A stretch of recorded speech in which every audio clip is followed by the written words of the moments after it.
Hey baddies, welcome back to the channel.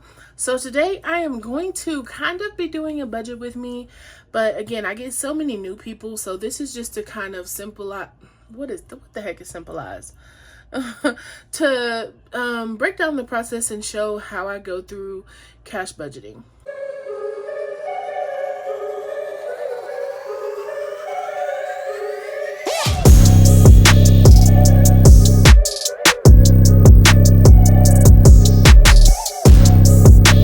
So let's make it simple and make it plain, because I know whenever you're new to this, some of the terms we use and stuff, it's like, girl, what? So this is a budget sheet. So what happens is, technically my business pays me a paycheck, right? So this is payday. So on payday, I go through all my bills. I go through, I have sheets here. I don't have the updated one, it's written, but let's just say this is the one for this month. So I go through and I write out all my bills for the month. So whenever I'm looking at a pay week, I look at, okay, well, I have to pay these bills.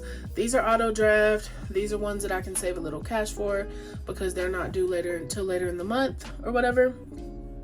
And so that's what I look at. So say my paycheck was $1,100, okay? That's what I put in this breakdown income. If you have more than one income, if you also have side hustles for that week, that's all the stuff you would include here. So you add them all together, your remaining, and you move to your bills. So for me, most of my bills are drafted out of my bill account because I get a discount on some of them for using auto draft. So they come out, so I don't budget like cash for bills, except for my phone bill, my credit card, and my life insurance. So the money for those bills, the three that I cash budget for, is actually going into my sinking fund for bills. So I'm putting $110 in my bills to cover my life insurance. Well, I guess it's not Sprint anymore. It's T-Mobile and one other. I can't remember. I think the Wi-Fi. One of those. I don't know off the top of my head. So after bills, I move down to cash envelopes. So these are variable expenses that you will be carrying in your wallet every week to cover the expenses that you have that you need. So you need groceries every week, you need gas, for me it's laundry, you need money to eat out, you need money for shopping, anything that you have during the week that you need money for. You may have one for kids, one for snacks, whatever, that needs to be a cash envelope. So then I go ahead and add money to my cash envelopes, and for me this week it'll just be $20 for gas and $20 for laundry. We're good on groceries. I don't need to do any shopping or eating out. So I'm subtracting, so that's 20 and 20, which is 40. So I'm going to subtract 40 from my 1,100, and that gets me $1,060. So next I move over to my sinking funds, and this is where I allocate the money according to my own personal preference. So for me, the first thing I pay is my savings, right? So I have a separate savings account, but inside of my sinking funds, this savings account is, just because you can never have too many savings accounts. And once this one reaches a certain number, it can go into my big one, or maybe I'll make just a separate savings account so I can dip in that one before going into the big savings. So for this one, I allocate 10% of my income, no matter what, no matter how many bills I have. It doesn't matter. I pay my savings every paycheck first. Next up is retirement. For me, sorry y'all, I got a call. So for me, retirement is very important at this part of my journey.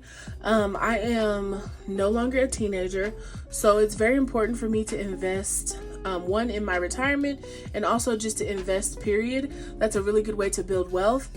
So I used to only add $125 here, but as I make more money, I feel like I need to make a point to invest more. So I'm going to be investing $250 per paycheck, which is $250 a week, which is about $1,000 a month, okay? Which it is not for everybody, and that's perfectly okay. And it may be less than you invest. You just have to figure out what works for you, and maybe you aren't to the retirement part of your journey, and that's okay as well. So next up, we have debt And for me, I'm going to be attacking debt really heavy next year. So I've just been trying to consistently put money aside to start paying off debts when I get to that point. Because I don't have any like credit cards that are sitting there gaining interest. All my debt is like old medical bills and stuff. So I'm just trying to save up so that as I get ready to pay those off, I have the money to literally just pay them all off and be done with it. So $50 goes to debt. New whip, which is a new car. Again, trying to be debt free, so I want to pay all cash for a used car. If you know anything about the market right now, used cars are not available. So I'm just saving until I can find the car I want. So $200 goes there. My emergency fund gets $25. I feel like everyone should have an emergency fund with at least $1,000 in it. That's what I was taught. You know, anything can happen. And I know $1,000 doesn't cover everything, but it does cover something.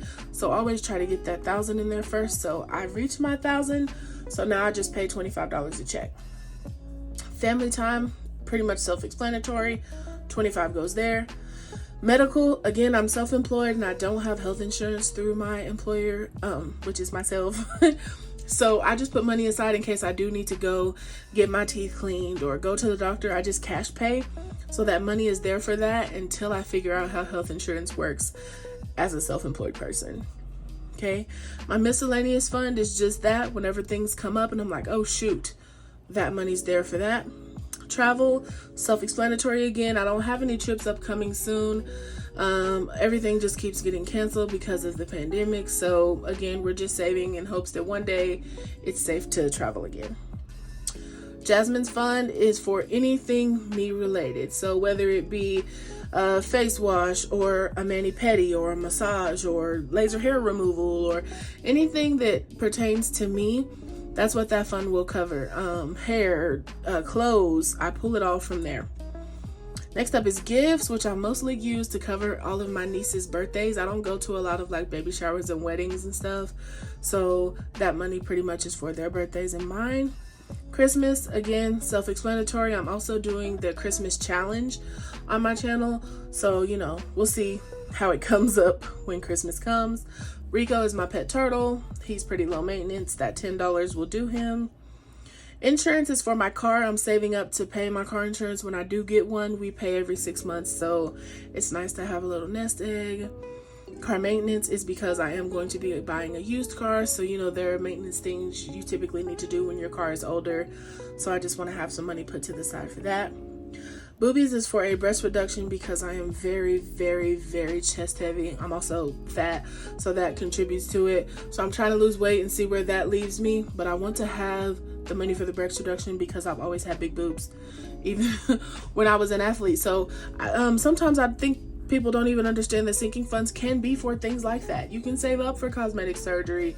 You can save up like anything. You can literally put anything in your sinking funds. So I put $50 towards boobies.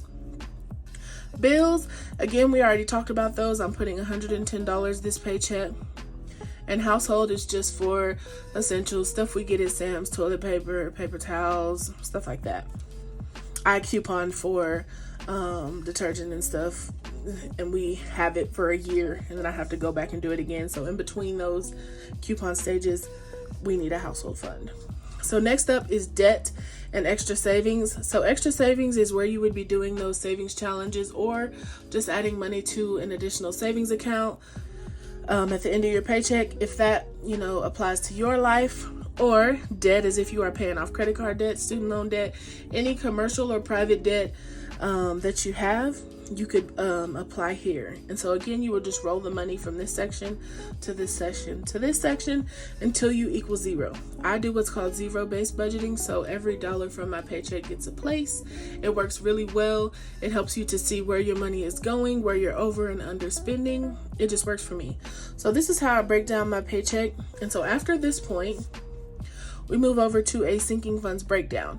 And so a lot of you also have questions of how does a teller know how to give you the perfect amount for you to put in your funds? They don't. You use what's called a sinking funds breakdown and also a teller slip. So, okay, let me not get ahead of myself. So what you do here is you add in your funds and the amounts, and then you delegate what denominations you would like for each funds. So for savings, I add 110. I just want a $100 bill and a $10 bill. For retirement, 2 100s and a 50, and so on and so forth. Then I add them up at the bottom. I add the total amount to make sure that my amount is correct.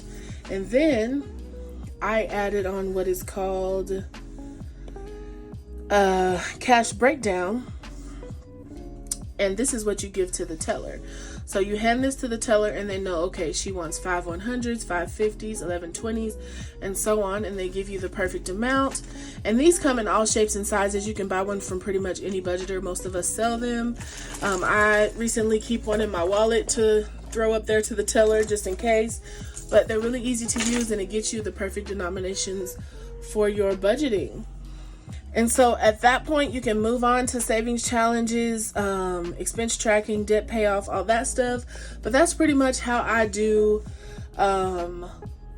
my week-to-week budgeting. I'm trying to get better about tracking more and keeping up with what I'm actually spending within each fund. But whew, I've been busy. So that's all I have for you guys today. I didn't really want to just sit and write out my numbers. I feel like that's super boring and y'all would not want to watch that. So I hope this helps. Whenever you're watching my cash stuffings, you can get a better idea of where things come from and how things go. Oh, and you know what I forgot? To share a perfume for today. So today's perfume of choice is Burberry Her, and this is my daily driver, y'all. This is the best. Oh, it just smells so good. It's so light and fruity. It has really light notes. It's super affordable and it just is perfect for everyday perfume. And so I love it. I recommend it to everybody. No one's purchased it and hadn't liked it that I recommended it to so far. So again, you guys, make sure you are subscribed to the channel. Give me a like. It really helps me in the algorithm. Leave me a comment. We are coming up on 10K. Let me know what kind of giveaway you would like to see from me today. Today, I will be giving away a digital version of my cash budgeting worksheet with a value of about $45, I believe. So leave me a comment. Let me know on my second cash stuffing what the total was of my savings sinking fund. And if I didn't have one, leave a comment saying that, because I'm not sure. Okay, and the first person to do so, you will be the winner. Thank you guys so much for watching. Have a good day. Bye.